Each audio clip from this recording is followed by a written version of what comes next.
মা নিজে মেয়ে পছন্দ করে আমাকে বিয়ে করিয়েছেন, এখন তাদের মাঝে দ্বন্দ্বের কারণে স্ত্রীকে তালাক দিতে বলছেন তিনি।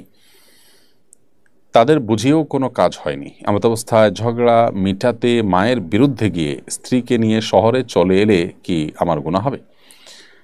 দেখুন, মা এবং আপনার স্ত্রী, আপনার মা আপনার স্ত্রীর মধ্যে যদি বোঝাপড়ার গরমিল হয় এবং তাদের মধ্যে যদি মনোমালিন্য হয়, মতপার্থক্য হয়, তাহলে সেক্ষেত্রে সেটাকে মিটমাট করার জন্য আপনি চেষ্টা করবেন, আপ্রাণ চেষ্টা করবেন। আপনার মাকে বোঝাবেন, আপনার স্ত্রীকে বোঝাবেন, দুই পক্ষকে এক করার চেষ্টা করবেন এবং তাদের মধ্যকার যে টানাপোড়েন আছে সেটাকে বন্ধ করার জন্য আপনি মাঝখানে থেকে আপ্রাণ চেষ্টা করবেন।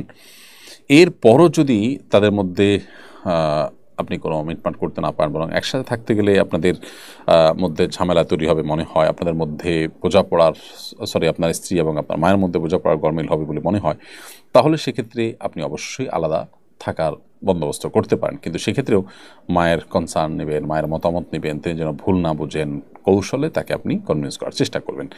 কারণ আল্লাহর অবাধ্য হয়ে যাওয়ার আশঙ্কা থাকলে, গুনাহে লিপ্ত হয়ে যাওয়ার আশঙ্কা থাকলে অবশ্যই আপনি আলাদা হওয়ার সুযোগ আছে।